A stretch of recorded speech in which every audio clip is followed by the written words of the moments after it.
baita kakuwene kino abadde atakimanyi temuli mukazi yenna yawandiika ekitabo mu byawandikibwa tewali terino wabula babawandiikako nga Ruthi Debora naye teri mukazi yakwata Katonda mugamba nti nkuwadde ekigambo ekyo kiwandiike kibeereko kigende mu record.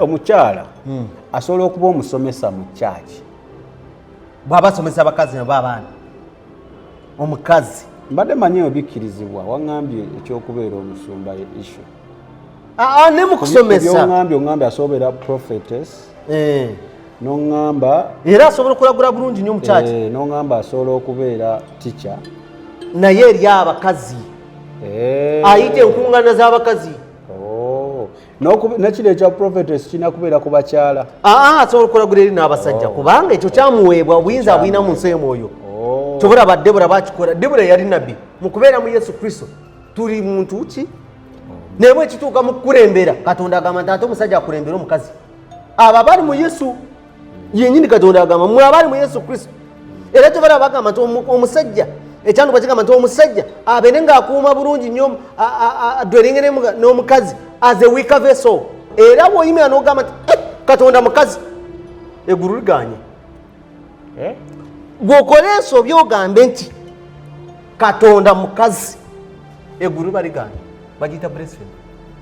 Katonda muki musajja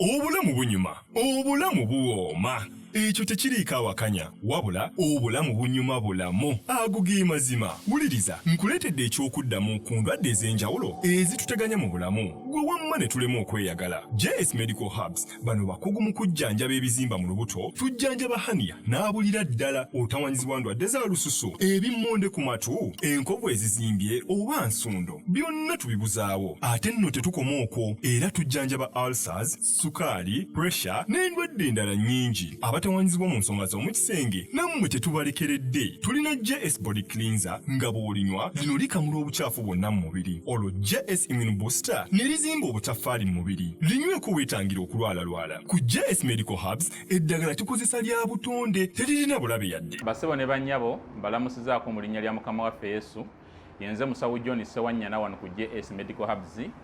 Njagala okujjukiza ekintu kimu nti obulamu buli mu ngalo zo. Byolya ku sowaani yo oba byonywa mu kikopo kyo bye bigenda okusalawo onaabeera mulamu oba onaabeera wandwadde. Tukuyita wano ku JS Medical Hubs tukujjanjaba endwadde. Jjukira nti ffe we tujjanjaba ensibuko, tujjanjaba cause, tetujjanjaba symptoms. Tukuyita jangu ojjanjabwa endwadde yo wano ku JS Medical Hubs ojja kuwona mu linnya lya Yesu Kristo. Amina. Tusangibwa Nansana okumpi ne Nansana Business Center oba tufune ku simu zino wammanga noti 7 bisatu nkaga mu 7 bisatu nkaga mu 2 oba noti 772 lwenda chenda mu mwenda noti 29. JS Medical Hubs for health and skin solutions. Ng'oyagala okumanya ebiriko tambula n'abaliko enzige ebuuka nanzige olaba n'abazungu baakiraba nti birds of the same feather kati nno nkuleetedde banywanyi bo mu nsonga zonna ezikwata ne tekinologiya. Yoshtech Services bw'ova ku bano ogenda kuwangatto. Yoshtech Services be baliko oyagala kukuzimbira website oba application olina ekyakubulako mu system ya kompyuta yo bano babinoonya ne babikomyawo oba kyewandiise data recovery tebakoma okwo. Yoshtech Services era bakuyamba okulaba ng'olina obukuumi ku bibanja bye ebya intaneti kiyite cyber security services era nga bakanika ne computers. Bano nakugambye bannakinku mu tekinologi era nawe ayagala okwebuuza ku kintu kyonna ekikwatagana ne tekinologiya tukwaniriza. Oyagala cloud services, network services oba software development naawe beekwate. Basangibwa Rubaga Road opposite Barbados Hotel okuliraana Trinity Christian Church. Bakubireko ku noti 7 noti 5 519 715 oba noti 787 996 667. Yoshtech Services, empowered by innovation. Kati kano nako kanzigirewo omusajja asobola okuba nga byonna abiri oba nakyo kitekisoboka ng'ebirabo byonna Katonda yabimuwa kisoboka. Waliwo njagamba nti kankwecho kulabeko Apostle Paul turagaye ebirabo nga bisatu ekyo bwa teacher ekyo bwa preacher which is an evangelist and then n'ekyo bwa apostle yalina bisatu kati mwebyo ebitaano yalinako bisatu so omubana byonna kisoboka somewhere because but wabamu ekiri dominant kati bwabanga ekyo bwa pastor kiba kigenda kubanga kibikka bino nga naye asobola n'abuulira enjiri ng'asobola okugenda ayinza okulagula by okay it can be there tugende mu maaso but sinaba murabayo omukyala agamba nti ate abirina omukyala tugende mu maaso Pastor Redeemed tugende mu maaso wano nze mmaze omaliriza wano mmaliriza katugende ku point naye comments muziteeke ku ate kababuza addemu ebintu ebyo temanyi wali abaagala okwekwasa balinayo ebyawandiikibwa byabwe n'abantu baabwe ebyawandiikibwa byebayimiriramu bye tuba tugendamu kati ate mbadde nkyali wano lwaki omukazi leka mbyangu no vuga kikyo anti tubadde point esooka twagambye obutasomesa n'okuba sapping authority then kati tuba tugenda ku kyokubiri kwe kuddamu bali kati katugende ku point eyokubiri lwaki omukazi tasobola kubeera pastor w'ennyumba ya mukama waffe Yesu Kristo okujjako ng'ekkanisa ye gye yeetandikira asobolera ddala okubeera pastor oba eyasitaani asobolera ddala okubeera pastor oba ey'abantu ne bamuwagga ne bagamba osomesa bulungi nnyo omukazi gwe tukolayo amazima amatuufu n'amagezi omanyi asobolera ddala okusumba ekkanisa ey'abo abantu oba pastor we bwamulaba n'agamba naye mukazi gwe osobola tugende tukole bizinesi ate ba bizinesi naawe togira gamba tusobola okukola kandeeta ekyokubiri lwaki omukazi tasobola kubeera pastor first of all njaga kutegeeza abatulaba n'abatuuliza n'abagenda okubanga babyagala byonna bino byetwogera n'abatabyagala nti obusumba ye office ekulira ekkanisa okiraba on behalf of Jesus Christ. Yes. Now point esobola okulemesa omukazi bagiyita the nature of the glory. Okiraba genda mu lunyiriri nature of the glory enfaanana y'ekitiibwa twagala kulaba yeriwa njagala kutegeeza olunaku olwaleero bapasita abaordaininga abakazi baabwe nga muhandi balese ne mubagamba banange mu stepping down mukkirize mugambe abantu ono abadde pasita naye kati takyali pasita oba mukazi oba muntu mukyaki abadde mukazi nga tugenda somo buno nyiri tugenda kuki nyiri omusanvu eki 1 Corinthians chapter 11 verse 7 1 Corinthians ate ne muvumu chapter 11 verse 7 totidde sitidde kale for a man indeed ought not to cover his head for as much as he is in the image and glory of God. Hallelujah. But the woman is the glory of the man. Now, can question. Omukazi kitiibwa kyamuki kyamusajja naye omusajja kitiibwa ate ye image ya Katonda. Kati ensonga lwaki omukazi tasobola kubeera ng'akulira ekkanisa kiba kitegeeza nti omukazi ono singa aba yakulira ekkanisa ekitiibwa ky'omusajja kiri waggulu w'ekitiibwa kya Katonda. ababitabangudde ekitiibwa abayonoonye order in fact aba amaze okulaga Katonda nti gwe ekitiibwa ky'omaze okukifuga kubanga mukazi kitiibwa kya musajja ate omusajja kitiibwa kya Katonda wamu ne image of God. Era bw'oyimira n'ogamba nti Katonda mukazi eggulu liganye gw'okola ensobi ogambe nti Katonda mukazi eggulu baliganye bagiyita blasphemy. Katonda muki musajja is a male in image. Kyova laba Yesu Kristo bwe yali ajja ku nsi kuno si Katonda who is the image because the scripture says that Jesus is the image of the invisible God. Yesu yali mukazi ayagira mu kyamusajja mugi kati wano Paul aleese okubikulirwa wano agamba nti omusajja kitiibwa kya Katonda ate ye image kyekifaananyi kya Katonda. N'olwekyo omusajja bw'abanga yafuga wano waggulu ng'ate yayitibwa ekitiibwa kya Katonda kibeera waggulu era n'ekifaananyi kiri ekyokuba nti ono Katonda ali wamu naffe kibeera waggulu ne bagamba pasito omusajja alina embala ya katonda afaanana katonda alina ekitiibwa kya katonda era ekitiibwa kya katonda kiri wamu naffe naye omukazi abeere waggulu. That is the nature. This is the wisdom. Njagala bano balimo okugamba tukozesa ebyawandiikibwa okuleeta definition of the situation. That is 1 Corinthians chapter 11 kati n'ensonga endala genda ku lwokusatu. 1 Corinthians 11:3. But I would have you know that the head of every man is Christ. Is who? Christ. And and the head of the woman is the man. Is a what? The man. And the head of Christ is God. Kati now ensonga endala yokusatu yino olw'okubanga nti tulina kye tuyita order of headship. Omutwe gwa Kristo ye Katonda, God. Okiraba?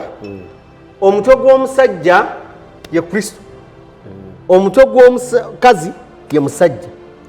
Kati kiba kitegeeza order of headship or authority, the order of authority in the spiritual realm. Omukazi tasobola kujja ate n'abeera waggulu n'obwe kiba mu kagabe n'amaka. Kiba kizibu. Aba amaze okufrustratinga order. Aba agyonoonye. Katonda, Kristo, omusajja, omukazi. Naye kati ate bw'osanga Katonda, Kristo, omukazi, omusajja, oyo omanya nti ya sitaani ewedde emirimu. Tewaba order. Ate ekyo tetwagala. Fact abaagibuuse yonna. Aba amaze kubanga akukulira wagamba nti ono yaddako ono gonodda wano gonojja n'obibuuka kitegeeza n'ebiragiro byoli tokyabigoberera. Ate oba obirina omutwe gw'omusajja yenna aba Kristo, omutwe gw'omukazi musajja mu institutions ez'obwakatonda, in marriage and even in church institution. Kati Kristo bw'abanga ye head of the church nga gwe mutwe gw'ekanisa kubanga tulina ebyandiko ebyoga bwe biti is the head of the church. Okiraba? Kati ate bw'abanga ye head of the church then kati ate ogenda okulaba omulala akulira nti mukazi.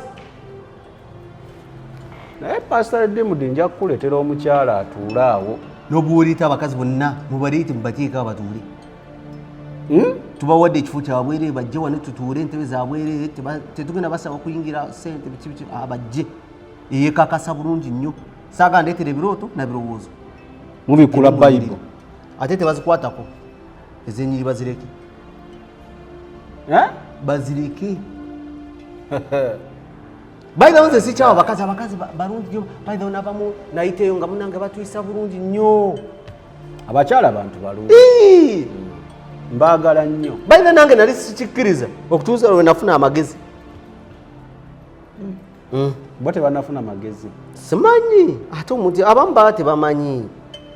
Wali abali eyo baba balimba abagenda mu theology schools. Kati theology schools omanyi baleeta endowooza zaabwe, endowooza z'abantu tebaleeta kigambo kya Katonda kyennyini mu bujjuvu bwakyo. Pastor Dimudi Bwandisi tugende mu maaso. Now mangu ekirala, the foundation of the church is laid on male figure gifts according to Ephesians chapter 2 verse 20 and 22. Genda waosome. Tetwasomye. Ephesians 2:20. And are built upon the foundation of the apostles and prophets, Jesus Christ himself being the chief cornerstone. 21. In whom all the building fitly framed together growth unto the holy temple in the Lord. 22.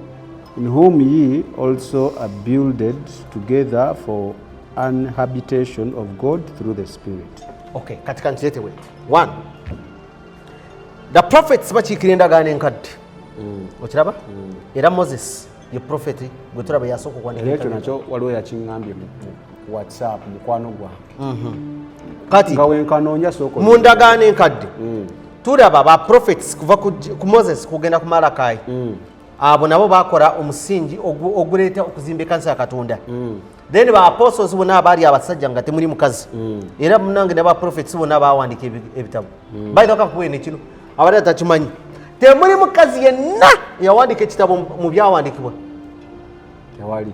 Terino wabula baabawandikako nga Ruth, Deborah, naye teri mukazi yakwata katonda mugamba wadde ekigambo ekyo kiwandiike kibeereko kigende mu bikodi. Waliwo mukwano gwange yaŋŋamba women can teach. Teach fellow women. Naŋŋamba women can teach. I'll tell Esther why. Jukira baali bagize ku Esther. Kweli teaching.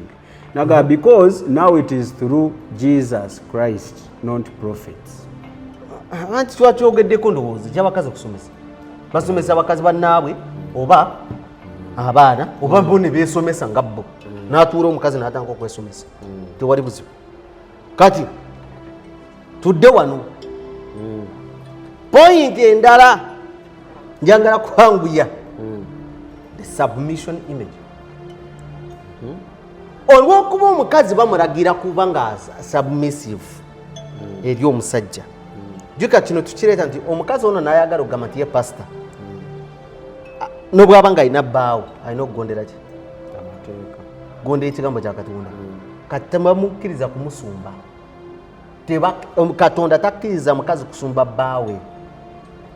Aba aleese bingi biba bimeze kubanga submission eba egaanye. Kati gwate waka obeera mukira ate eri mu church obeera mutwe tekisoboka. That is oyo Katonda mulala. Katonda ono Yesu Kristo yatonda eggulu n'ensi omwoyo mutukuvu ono ayimiridde wano essaawa zino atubulya ebigambo bino okuyitira mu nzi n'ennyiriri zino. Njaga kugamba amazima omukazi bamugaanye. Kati yagonde asomese abaana asomese baki ate asumbe. By the way waka basobola okusumba obulungi. Abakyala basumba ki? Baana baabwe abo basumbe babalabirire. Kati abaana babalekedde ba maids. Bamanye eswani mekeziri waka. babakola. Baara obuliri. They are home keepers. They are busy. Not church, the house of God keepers. Bw'olaba ne background y'obusumba. Kubanga edda twalina bakabaka nga be basumba amawanga. Oba kingdoms. Naye kati mu mubiri gwa Kristo baali ba priests. Teri oba kale mu church setting ey'endagaano enkadde priest yabeeranga muki musajja. Tewaliyo priest mukazi yenna taliyo. Era waliwo omukazi yali agala okubba obwakabaka mu byawandiikibwa omwo. Taata w'omwana yafa eyali kabaka yafa n'akaana akato ne kasigalawo. Kati oyo omukazi ng'ayagala kubba obwakabaka akaana ne bakatolosa. Ye n'alowooza nti kati alina amaanyi kumba omwana gy'ali. Abamubbi bw'olaba omukazi ng'asumba oyo abamubbi awedde emirimu. Nze mbabuulira aba UNIQE media kati simanyi bamugenda kukola mutya abaana bagamba omusajja temuzza oyo kubanga manyi bajja bakubira amasimu. Nfe tetulina kyakkola gobakanya nga tukuleeta gano mazima. Nze njagala mazima, saagala debate, saagala ki, njagala mazima. Omanyi bino ebintu bya mwoyo si bya mubiri. Abakorinso ekisooka 2:14 paka 15. Amazima abantu bw'obanga oli wa mubiri togenda bitegeera. Bino ebintu ebirimu omanyi n'abamu bali ku business kati. Gw'olaba abakazi okugamba nti naffe tusobola kumbe balina kye babala sente. Ate sente zitya? Ate bakimanyi nti eyo business. Teri mukazi asobola kugamba nti yagenda kusumba nga talina endowooza eyo. Bw'aba atagirina aba tategedde naye mu maaso yagenda gifuna. Eya business. Kubanga kati business ya Mukama ye kugamba tobeera pastor. Ate gugamba nti njaga kuba pastor. Kitegeezo olina ky'obala ekirala.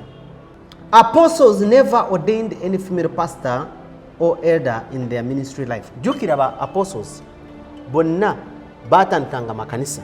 Bwe batandika amakanisa gano agamu God house churches agagendanga mu cities. Kati bano ba apostles bwe batandika amakanisa balina okuordaininga ba elders babateeke mu makanisa ago. Kati waliwo omukazi gwe bagenda okuba nga bawolereza nga bagamba nti oyo pastor. Kati omukazi oyo bamuyita Priscilla. Priscilla ne bbaawe Aquila balina ekanisa mu nyumba yaabwe. Naye kati mu magezi genyini kibaleemu wamma. Kati Priscilla yali asobola okusumba bbaawe. Ate kirala ani akakasa nti Priscilla ne Aquila baali ba pastor mu kanisa yaabwe yali mu nyumba yaabwe. Omuntu ayinza okuba nga alinawo ennyumba agibawadde oba amaka gabawadde mubiremu ekanisa naye omusumba n'abeeramu tubalabiye abantu oli n'agamba nange wano tulina abantu abakungaanirawo ne baleeta pasita n'abanga akolaki kati abantu balina theological misunderstanding of things ne balaba ekintu bakibuzaabuza nga bagakuyisaawo ekyomukazi nga bwe baleeta junior nga bagamba yali aposo kati yali pasita nobwe twandigendedde ku ekyo ate ekira okakasa otya nti era erinnya junior lyali lya mukazi kubanga agamba kinsman po agamba kinsman baba basajja aba related to him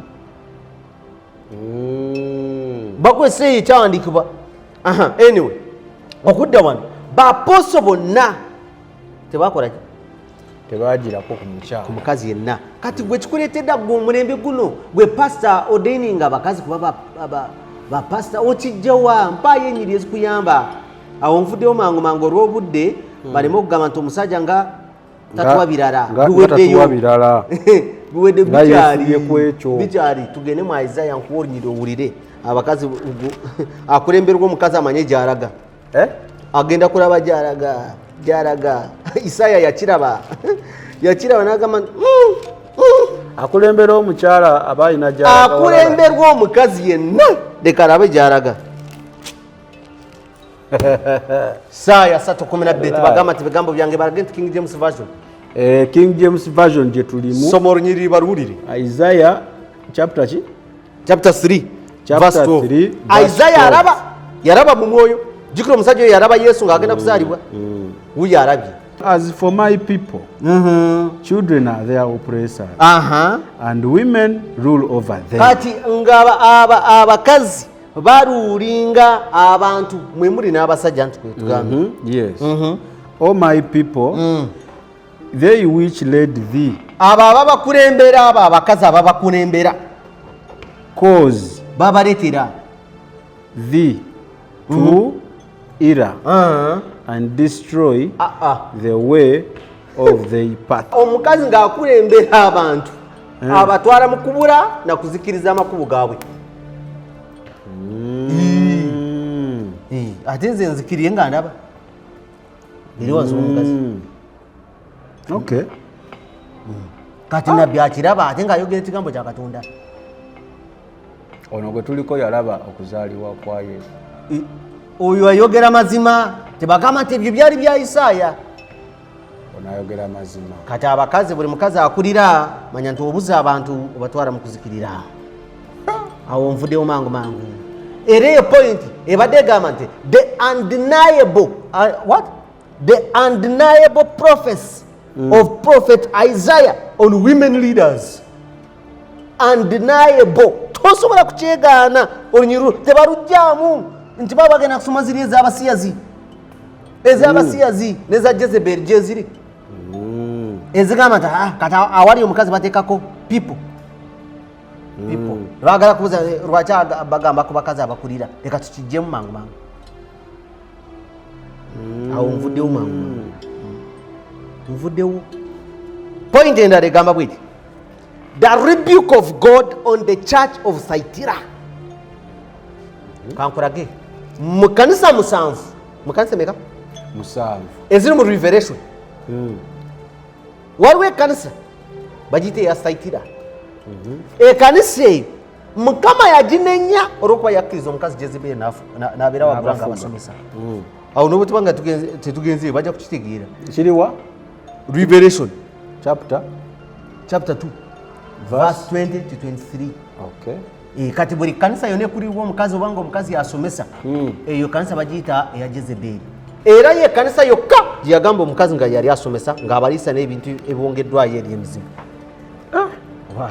okay notwithstanding I have a few things against thee uriya gwe kanisa eri mu kibuga Kampala n'eziri mu bitundu ebirala because thou sufferest that woman Jezebel mwakkiriza omukazi oyo Jezeberi which calleth herself a era yeyita nabbi omukazi n'abamu beyita abasajja to teach and to seduce my servants to commit fornication genda olaba abakazi abasinga sibona akati njaga kukoza abasinga olaba engeri gye bambala baseducinga abasajja babeera mu butaiti bwe batemyemu abagisiiga green enjala ziri mpanvu bwe ziti bali buli bwe bakola bwe bati ziri enjala zisindikamu obutwa mu basajja spares pa nga bagwawo baleetemu byekumnebwebayo tusumbe n'abalogera abakazi genda olaba engeri gye bambala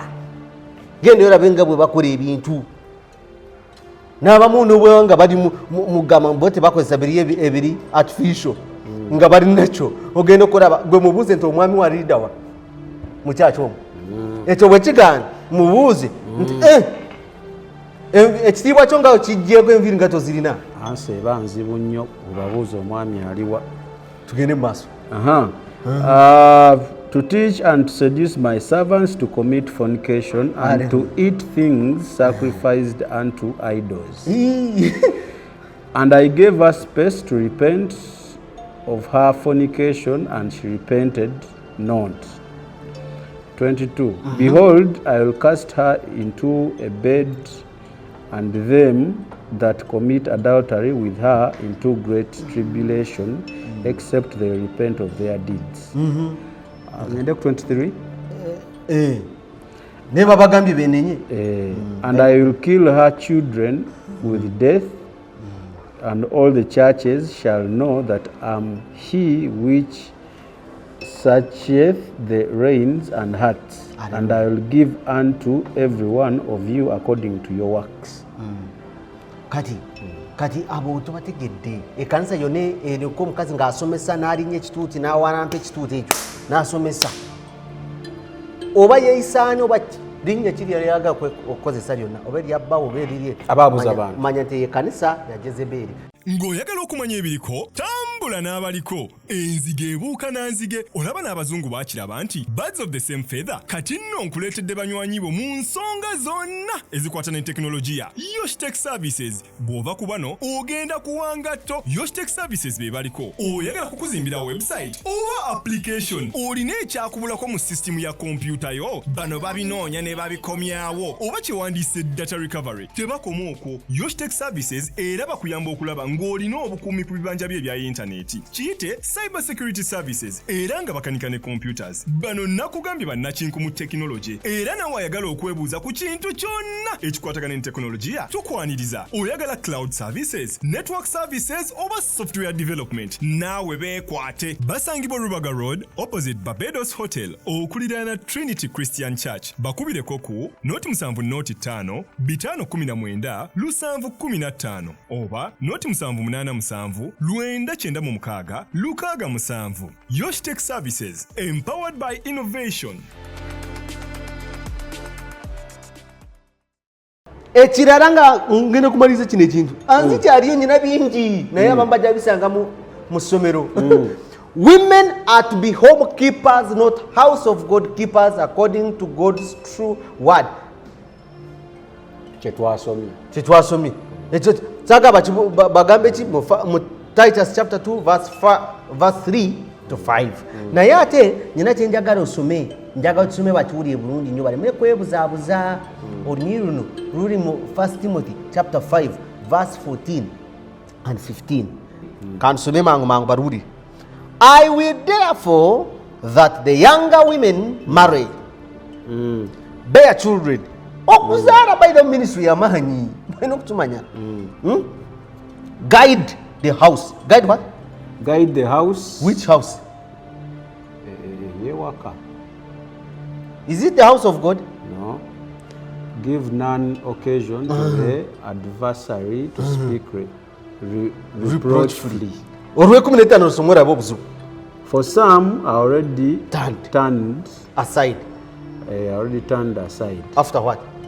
Turned aside after Satan. Kati omukazi bw'agaana okugaidinga amaka ge n'agamba kangende mu kyalo oyo kati aba turned aside Satan alina kyakola. Baagala kuleetayo omukazi oli ali mu 1 John chapter 2 oyo yali mukazi the elect lady manyi bamulina mbu yalina ekkanisa oli yali asomesa abaana be beyeezaalidde. Ekyo tetukirinaako buzibu. Ali wa ddembe era baamugamba munange Apostle John ngamba bwena banze nja kusinkana face to face oshegera kubanga mu byawandikibwa muno tulina mu families zebebaza ezakolanga ebintu ebirungi abali nga bagabirira of course nga babebaza kati nono omukazi yali akoze bulungi nga abaana be bambe tebalina mpisa mbi nga baletedde okusiga mu doctrine yali mukazi nga alina amagezi is a elected lady nga mutuukirivu nga ate amanyi bagamba okay webale kukola omulimu omulungi kati osobola okukozesa oyo omukazi n'omuleeta kuti niyo omukazi bw'aba asomesa abaana be tewali buzibu kubanga nze sobola kufuuka mwana wa mukazi oyo mbajje tule mu kyaki ansomese mwana we tokiranga waliwo obuzibu kitegeera olinayo ekibuuzo ekirala kirinaawo ndowooza ebisinga byonna obizeemu responsibility twazogeddeko I think okujjako olaba kituyinza okuba nga ate tukoonako others ebisinga obizeemu kati twakigambye dda nti no any holy scriptural qualifications given teri byawandiikibwa ebiraga omukazi alina okubeera pastor nti afaanana kino nekino nekino nga bwe tulaba ku babishopu alina okuba omukazi omu alina okuba nga asomeseza amanyi okusomesa alina abaana okwegamba kakati abagamba waliwo bempulira simu kyabakyala as such ne waliwo abagamba nti ebisinga tebyawandiikibwa mwoyo mutukuvu abitukola ki naye tebikontana n'ebyo ebiriwo ebyawandiikibwa tebikontana n'ebyo ebiriwo ebyawandiikibwa already kubanga ebiriwo bitugaidinga bitugaidinga amazima kyeki bitugaidinga mu mazima kati gwe bw'oyimirira wano n'ogamba nti munange ekirabika ebyayogera emu tebabiwandiika ate bayidamu ebyo byebataawandiika oyinza okwesanga bekigamba nti omukazi temukkirizanga nakulinnya kukituutaawo watiifu nga gyekiri nakyo tekyawandiikibwa omanyi omwoyo wa katonda nze nzikiriza mu byawandiikibwa kiriya baleeta like Joel chapter 2 verse 28-29 Acts chapter 2 kubanga ezo zonna zoogeraku nga mukama wagenda okuleeta omwoyo wamuteeka ku bantu bonna naye kati ebyandikwa biriveekiya bikulaga abakazi bagenda kuprofesayinga okiraba tebagamba nti bagenda kufuuka bapasita ate ekirala nti baleeta omukazi bamwita Febe ali awo mu Baruumi 16 omukazi oyo mbu yali diikoni tetulinayo diikoni omukazi tetulinayo diikoni omukazi ekanisa yo bweba eri mu diikoni omukazi mugende musabire tetumuyina tewaliyo mukazi nga ateekeddwa okubeera infact okusinzira ku byawandiikibwa omukazi tateekeddwa okubeera diikoni nekino kyebaleetayo diikones bakijje mu theology mu byawandiikibwa temulimu diikones kankulage diikoni yaani diikoni yaliwa kati babeera mu batubuzaabuza manyamanya kati omukazi oyo gola abafiibi yali diikoni oweewa ate po yawandiika Romans ate goyaga kugamba nti po awakanya teyawandiika wano njagala osome mukulu Sami teyaliwo njagala osome wano olabe badikoni be bali watanka ku nnyirwa 8 First Timothy chapter 3 verse 8 tankira likewise must the deacons be grave not double-tongued not given too much wine not greedy or filthy lucre 9 ngende ku lwomwenda holding the mystery of the faith in a pure conscience 10 and let them also first be proved let them be first what be proved to be what then let them use the office of a deacon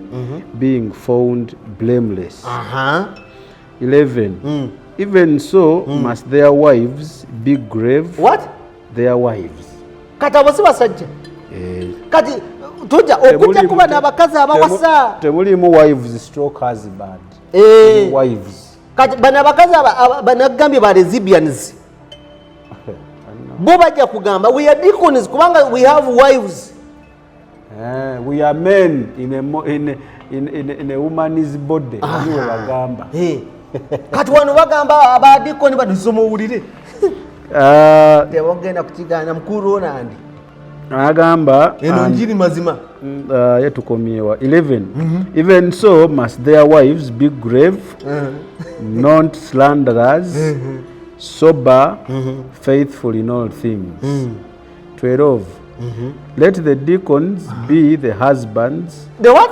husbands wives no husbands let the what the deacons be the husbands of one wife ruling their children and their own houses well. Owulira olaba n'ebintu bya leadership bino ebyekkanisa babizaayo mu maka kati omukazi bw'oba tokkirizibwa kusumba bbaawe waka ate oli mukyati nti omusumba nkwegayidde tuura oyige mu bukakkamu bwonna era bw'osanga abakazi banno n'abaana asomesa kasi oba olina amazima ng'owate aged simanyi waliwo ategera omanyi bano abaana ab'ennaku zino balina ebbugumu ffe katonda atwise mugamba tugenda kuweereza abawala bali amabere gaba gasunye gavuddeyo gamba tugenda kuweereza mu maanyi kakkana you have zeal without knowledge ojuli kati badiko era po agamba wanayogera ebigambo bino ng'alungamizibwa omwoyo mutukuvu ng'ayogera amazima mu Yesu Kristo ng'agamba olunyolo lw'13 ng'agamba ki andikusomera oluwulire olunyolo lw'15 1 Timothy chapter 3 verse 15 mururiye mwenna olunyiri lugamba ki lugamba but if I tarry long bwe mba nduddeyo that thou mayest to know how thou oughtest to behave thyself in the house of God, which is the church of the living God, the pillar and the ground of the truth. Hallelujah. Yamugamba Timothy, bwe mba nduddeyo manya engeri gy'olina okweyisaamu mu nnyumba ya Mukama bw'oba olonda abantu. Toleeta abakazi kubeera badikoni, toleeta abakazi kubeera ababishopu, kubeera abasumba. Tokikola oba tuli va ku guno omulembe ogwonoonese waliwo omulembe omuzibu ennyo. Nsomerawo Proverbs, nkukkiriza soma nemu eri awo ku simu awo. Proverbs chapter 30 verse 12 waliwo omulembe waliwo omulembe guli ogulina enziro. Ogambye Proverbs chapter 30 verse 12 30 verse 12 verse 12 verse 12 eliwa 30:12. There is a generation that are pure in their own eyes and yet is not washed from their filthiness. Tebanaba kunaazibwa kuva mu nziro zaabwe. It is a generation eryawo erowooza tuli batuukirivu, we are in revival, we are going to take nations. Era bagamba mbu abasajja bwe baba tebaagala kuweereza kyovula Katonda asitula abakazi. Ani yakugamba? Ddala okakaza Katonda talinayo basajja baagala okuweereza. Eyo endowooza yalimu Elijah lumu n'agamba nze kannabi asigaddeyo Katonda mugamba nti ndina akasanvu kange. Kati bano abakazi bagamba tuteekedde okusituka, abasajja baganye okukola mulimba ne Jezebel ekintu ekyo yali yakikozeeko. Jezebel mukyala wa Ahabu yaddusa omusajja wa Katonda. Kati baabo bali mu kuddusa. Ate kati mwe mwetuulako bakole batya? Balimba. Ani akakasa nti mazima teriyo basajja baweereza? Essaawa zino tetuli mu kuweereza? Tewaliyo Mukama bala basitula? Tewaliyo abasajja bali mu kuweereza essaawa zino? Tebabalaba, mwe mwetuddeko. Balimba. Kabeekolemu omulimu. Baagala kutubuzaabuza maanange. Kati omukazi by the way akkirizibwa okugenda ne bbaawe nga akwera ne Priscilla. Asobolera ddala amazima amatuufu kuyambako ne bagenda ne babulya nekunjiri kubanga alina omukazi alina bbaawe okitegera era bw'aba agenda kubeerako kyayogera under submission naye tekitegeeza nti ate aba bamuleeta ne bamuteeka ku kituuti addukanye. Kati mukyaki atuula naye bw'aba eyeebweru ng'akola inaki ne bbaawe basobola okunyumya ne baleeta omuntu nobwe batuula ewaka ne bamutuuza ne bamubuulira bikisoboka. Nze abakazi nzikiriza basobola okuweereza kubanga nazibalaze ministries basobola okukola ministry of helps. Tulina abakazi abali mu chapter 8. Omusomesa omukyala asobola okuba omusomesa mu kyaki bw'aba asomesa abakazi nabo abaana. Omukazi mbadde manyi obikkirizibwa waŋŋambye ekyokubeera omusumba issue. ne mu kusomesa byongambye asobera prophetess nongamba era asobola okulagula bulungi nnyo mukyaki nongamba asobola okubeera teacher naye eri abakazi ayita enkuŋŋaana z'abakazi nekiro ekya prophetess kirina kubeera ku bakyala asobola okulagula eri n'abasajja kubanga ekyo kyamuweebwa obuyinza abulina mu nsi omwoyo kyobola badebula bakikola debula yali nabbi kale waka bajja kujja bajje mu kyaki baweereze bakole ki naye babeereko we bakoma waliwo ofiisi ezo nga z'abasajja balema okuleeta obuzibu kujeema obulamu bunyuma obulamu buwooma ekyo tekiriiko awakanya wabula obulamu bunyuma bulamu ago ge mazima wuliriza nkuleetedde ekyokuddamu ku ndwadde ez'enjawulo ezituteganya mu bulamu gwe wamma ne tulema okweyagala. JS Medical Hubs bano bakugu mu kujjanjaba ebizimba mu lubuto, tujjanjaba haniya n'abulira ddala otawanyizibwa ndwadde za lususu, ebimmonde ku matu, enkovu ezizimbye oba nsundo, byonna tubibuzaawo. Ate nno tetukoma okwo, era tujjanjaba ulcers, sukaali, pressure n'endwadde endala nnyingi. Abatawanyizibwa mu nsonga z'omukisenge nammwe tetubalekeredde. Tulina JS Body Cleanser nga bw'olinywa lino likamula obucaafu bwonna mu mubiri. Olwo JS Immune Booster ne lizimba obutaffaali mu mubiri. Linyweko weetangira okulwalalwala. Ku JS Medical Hubs eddagala tukozesa lya butonde teririna bulabe yadde. Basebo ne bannyabo mbalamusizaako mu linnya lya Mukama waffe Yesu. Yenze musawo John Sewanyana wano ku JS Medical Hubs. Njagala okujjukiza ekintu kimu nti obulamu buli mu ngalo zo. Byolya ku sowaani yo oba byonywa mu kikopo kyo bye bigenda okusalawo onaabeera mulamu oba onaabeera wandwadde. Tukuyita wano ku JS Medical Hubs tukujjanjaba endwadde. Jjukira nti ffe we tujjanjaba ensibuko, tujjanjaba cause, tetujjanjaba symptoms. Tukuyita jangu ojjanjabwa endwadde yo wano ku JS Medical Hubs ojja kuwona mu linnya lya Yesu Kristo. Amina. Tusangibwa Nansana okumpi ne Nansana Business Center oba tufune ku simu zino wammanga noti 7 noti 6 367 362 oba noti 772 999 noti 29. JS Medical Hubs for health and skin solutions. Kati kankulaga emyoyo egiri emabega ngenda ojja outlininga emyoyo egiri emabega okusingira ddala egiri emabega okordaininga ba female pastors, female deacons, female what? The spirit of feminism. Jezebel spirit. Women emancipation. Theological teachings. Bagenda mu theology babugamba musobora. Denominational teachings. Nga Pentecost bagamba muriyo mwena mugenda kuweereza Joel 2:28 Acts chapter 2 verse 14 genda da 18 ogenda kulaba awaliwo amaanyi ne beerabira nti n'omwoyo bwe yajja amaanyi ne gakka ne babeera mu nyumba in the upper room. Ekyandikwa kiraga bulungi nnyo nti kasita baafuna okwogera mu nnimi naye bali 12 ne basituka nga Petero mwali n'alyoka boogera ne balyoka bakolaki boogera enjiri abantu ne babuuza katukole kyabo oluganda olwokuba ne bano basituka ne babuulira ku njiri Petero nga yasituse.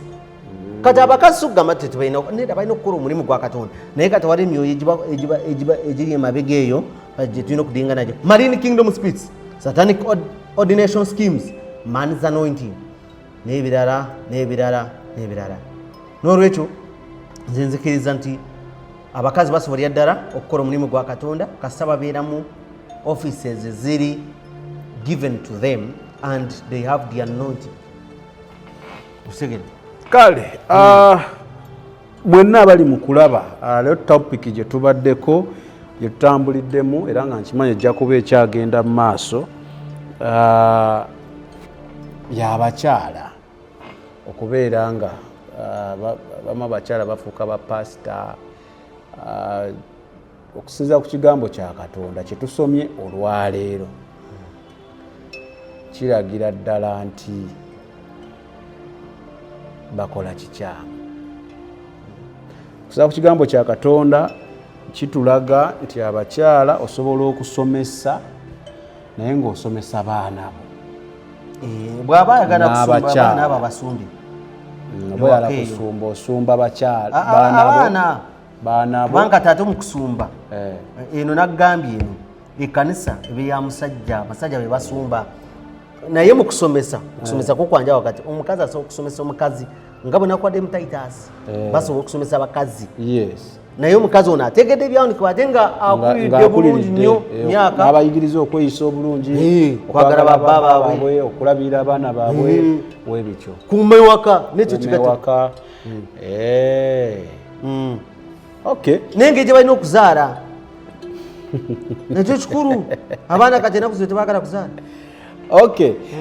so twebaza wena abaddeko sabike bajja gange ndi ne pastor Redeemed alwansolima kamera yaliko tukya dissectinga nsonga zino tetuli mu tukwata obi mbu tukayana nti oba tulina mu kuvumirira bakyala kuweereza Katonda nedda naye tugezaako kwebuuza amazima kyeki amazima galiwa kyova olaba buli kyayogera tubikula ne tusomayo so nyina muganda wange oyo gwe simanyi naye ndowooza mugoberezi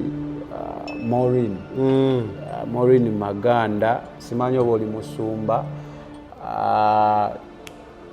negomba okulabako ekiba kisoboka negomba okulabako nkukyazeeko mba nkoze bubi batakoze bubi kukyazeeko kubanga ndowooza waliwo kyomanyi okubikkulirwa kwoyina Redeemed ono omusumba kwatalina kwatalina kubanga olaba tekuli mu nnyiriri ayinza okuba kulina eyo kubanga kutali mu nnyiriri era tuze sikulina kale ebisembayo ebigambo bibino ebisembe mu programu eno kubanga kati abamu bayinza okugamba nti yogedde oyo agenda kufa tugenda kufa nkyali mulamu ebigambo kyabiri naye otya okufa ate nkyokufa kankubuulire sitya kufa wabona njagala bategeeza kubanga abamu baba bagamba nti agenda kufa kati ebigambo ebikome nkyabuulira ddala njagala kulaba n'abaana bakyali mu mbuto zammwe ezo bategeera amazima gano tebajja ne bafuuka bapasa nga bawala kati ebigambo kale ebisembayo mu puroguramu eno olwaleero haleluya kati kubanga bayinza okugamba taha tajja kudda kusho eyo tagenda kudda kusho kati omuntu yenna ayagala okukozesa Galatians chapter 3 verse 28-29 ng'oyaga kwerimbikamu ekyo mbu temuli musajja temuli mukazi mu Kristo Yesu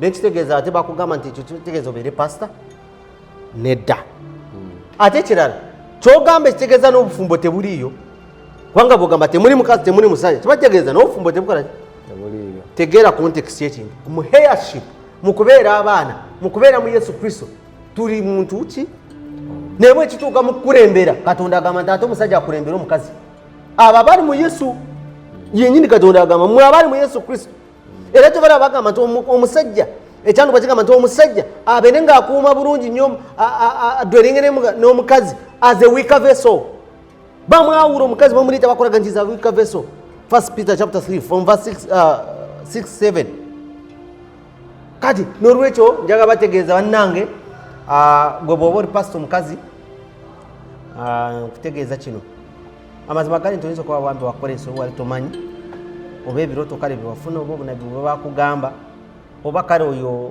abo abali ku WhatsApp abagamba nti osobola okuweereza ne babayita n'amanya ne babawo ebitiibwa bayinza okuba bakufukako amafuta nkwekayidde omanyi pride egobererwa ki kigo naye kati omuntu yenna kasita abeera hambo ate afuna ekisa eky'amaanyi Yakobo 4:6 n'olwekyo nkusaba obeere hambo ogambe bannange ntegedde leka wabeere omusajja atwala congregation ya Katonda nga Dawudi bwe yagamba Moses bwe yagamba Katonda esawa yange y'okugenda ekoze eki nga bw'ogambye n'olwekyo funa omusajja akoleki akulembere ki endigazo congregation n'olwekyo kiba kirungi n'owanika n'ogamba mu bulungi ntegedde amazima gaagano newankubadde mbadde ndabanga nti nsobola mazima gagano naye ntegedde kanve mu ofiisi eno girekere mukama ate aleeta omusajja omutuufu agenda okuyimirira kola omulimu mwana alonda bbaawo ekiizooke mwana afunayo omwana wo ekiizooke nga musajja mwana afuna omulala ate tojeema yange okikole era tugenda kukubira mu ngalo n'abantu bajja kukwagala ennyo bajja gamba webala nnyo okutuyamba obutazikirira kubanga nkimanyi nti bambi waliwo n'emyoyo gireeta okubuzaabuza ayinza okugamba nti ekyo tukikola oba kulimba naye amazima gagano kikole ate musumba omusajja nga wa ordaining omukazi kwegayidde yangu wenenye nga bukyali ne ba apostle mwenenye mutereeza amakubo by the way kamalize ekiro mu dakiika ntono nnyo nti nafunako okwolesebwa lumu nga ndaba nali mu kizimbe nga kirimu bishops nga mulimu ne ba prophets mwalimu ne ba apostles kati bwe nayingira nendaba nentunuya abasajja nabe namanya ab'omu Uganda abasumba abamu mamanyi kati nendaba wali ba apostles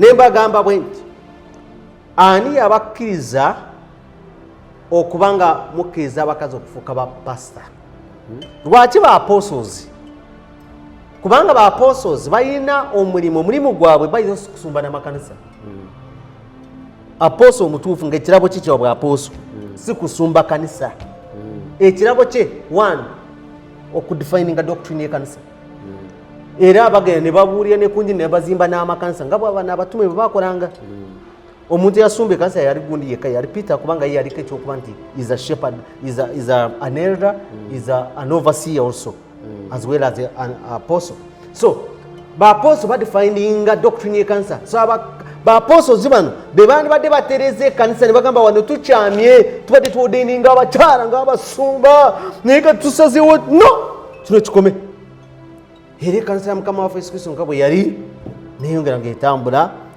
so n'olwekyo tuvaana nakyukira bali ba apostles ne mbagamba kubanga omulimu gwa doctrine ne leadership definition balemeddwa okubanga bakola omulimu gwo si bonna naye waliyo munanga abagezaako okubikola abamu bambi batidde manyi omwoyo gwa Jezebel mubi nnyo kubanga mukirozo mukolesebwa okwo kwennyini nalaba omukazi omwo omumanyi nga nzuusa mu maanyi nkyaliwo Katonda nampa amaanyi nenfuna ekyokulwanyisa mu ngalo yange nenkikwata omukazi nayasiga nga ayimiridde wali n'abantu abasajja baali banzirusa nga baagala kunkuba olwokuba nayogedde ekyo omukazi mumanyi bulungi is a pastor the church is here in Uganda in the city Kampala bwe nakwata bwe nti n'amanti kati nfunye ekyokulwanyisa nalaba nga kiva eri muggulu yoka ndaba nga agenze n'agamba nja kukomawo akomawo ate nga nsigala nga ngamba nkyalina amaanyi mu Yesu Kristo n'olwekyo njagala bategeeza abakazi temubeera na malala tukiveemu kino ekintu tuleke omulimu gwa Katonda gutambule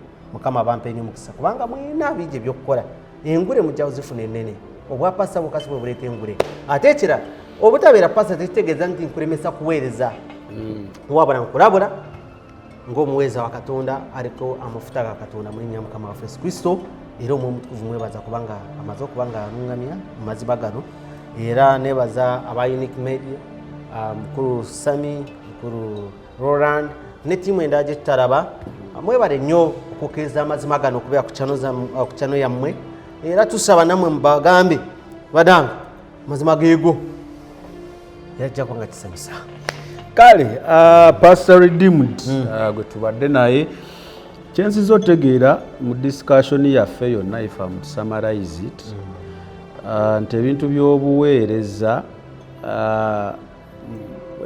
mu Katonda birimu levels birimu hierarchy nti Katonda Jesus musajja mukyala buli omu alina roles ze ne responsibilities ze z'alina okuzannya nze nsuubira buli omu wanaakola responsibilities ze buli omu n'alemera w'alina okuba tujja kuweesa mukama ekitiibwa kale mwenna abaddeko abadde bala okuba gye twatandikidde paka gye tukomye tubeebaliza ddala ne tubagamba nti mwebale nnyo mwebalire ddala nja kutumirako mukwano gwange gwe bayita Julian then nja tumirako Sharon bweru awo nja tumirako Pauline naawe oli bweru awo tugoberera nnyo mwebale nnyo mwebalire ddala n'abaana bonna abali ebweru naye nga bali mu sayidi eno ey'obuwalabu bwemba njigataamu njogera ntya abali Dubai, Kuwait, Qatar, bonna abali mu UAE bonna abatulaba atubeebaza nnyo tubagamba nti Mukama abawa omukisa. Aliwo omukyala yatulabira eri nakati yakomawo wano akyatulabira ddala bamuyita Regina. Regina naye tukutumiddeko nnyo nnyini ddala nti weebale nnyo ddala. Abaddukanya WhatsApp group yaffe Priscilla, Gertrude, Stella, Stella yazaala abatannaba munoonya nga mumanyi munoonyeeko mukongratulating yazaala era tusanyukira wamu naawe Stella wano ku UNIQE Media. Kale njalo maliza nga mbagamba nga tanatuwa ssaala nti mbagamba eta oba bendeeta ku channel eno baba tebazze kuvumirira muntu yenna baba bazze kwogera mazima baba bazze kusomesa. Haleluya. Gwe wobeera eyo n'owulira nga kyasomesezza kale oba akozeemu ensobi oba yakifuna bubi oba si kituufu enzigi zaffe nzigule. Haleluya. Jangu tujjera naffe kuwa omukisa osomese. Jangu tujja kubeera nga ate tukwatagana bulungi obeere nga ate osomesa naawe eggwanga. Njagala otuwe essaala tumalirize. Haleluya. Kale katusabeko era nsaba Mukama atuyambe tuleme okukozesa examples z'aba evangelists oba baki abakazi abamanyikiddwa okuleetawo okugamba nti eyo doctrine y'okuyigiriza. Kale katusabe. Katonda omulungi ow'ekisa twagala kukwebaza ngamba gwe Yesu Kristo eyatandika omulimu omulungi mu ffe tukwebaza eyatulokola tukwebaza era laba nkutte ekigambo kyo Mukama nzikiriza Yesu Kristo togenda kukola ebyamaanyi. Nsaba Mukama okwate ku buli mukyala yenna eyita pasita oba gwe bayita pasita oba gwe bafuula pasita oba aloota okuba pasita oba ayagala okuba pasita omuyigirize amanye w'alina okuba aweereza asobole okufuna omukisa. Era nzikiriza Mukama tuwaliwo abakazi abagenda responding to your call in the name of Jesus Christ. I believe they are going to serve in their respective gifts and responsibilities and all roles that they have in the church.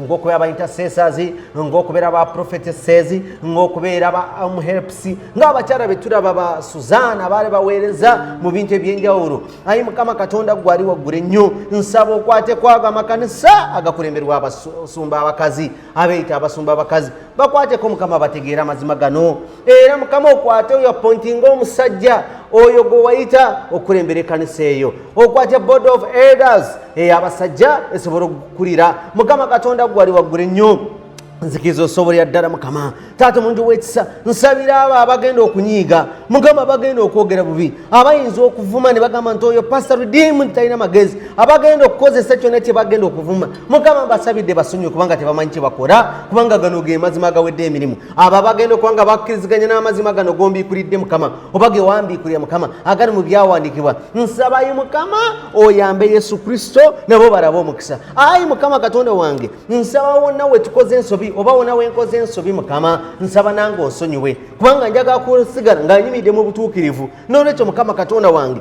nsaba Yesu Kristo gwali waggule nnyo. Ayi Mukama Katonda gwali asobola byonna zimba amakanisa go gasigale ku lwazi kubanga enzigi za Geena tezijja kuyinza amakanisa gano. Era nzikiriza nga bw'ayogera mu Matayo 16:18 ekkanisa Mukama Taata eyiyo Mukama tegenda kuteekebwa wansi naye Mukama Katonda wange ekkanisa z'abantu ekkanisa ez'abantu ze beetandikiddeko Mukama Taata omulungi ow'ekisa nsaba bakwateko abo abantu abo bamanye nti ekkanisa etandikibwa Yesu Kristo bamanye amazima era ezo eza Sitaani tuzisabira essaawa zino sindikayo abaweereza abagenda okununula abantu bo. Era nsaba Katonda wange gwali waggule nnyo abakyama bali bamanye amazima Mukama Katonda wange batereeze bawe amaanyi n'ekisa. Era nsabira abakazi abafuga babba baabwe mu kkanisa n'ewaka basabira Mukama bakyuse bayambe bawe omutima ogw'okutegeera bawe omwoyo w'amagezi leka bategeere amazima gano nsembya n'okugamba kino Mukama Taata Katonda wange asobola byonna nsabira abo bonna abaweddemu essuubi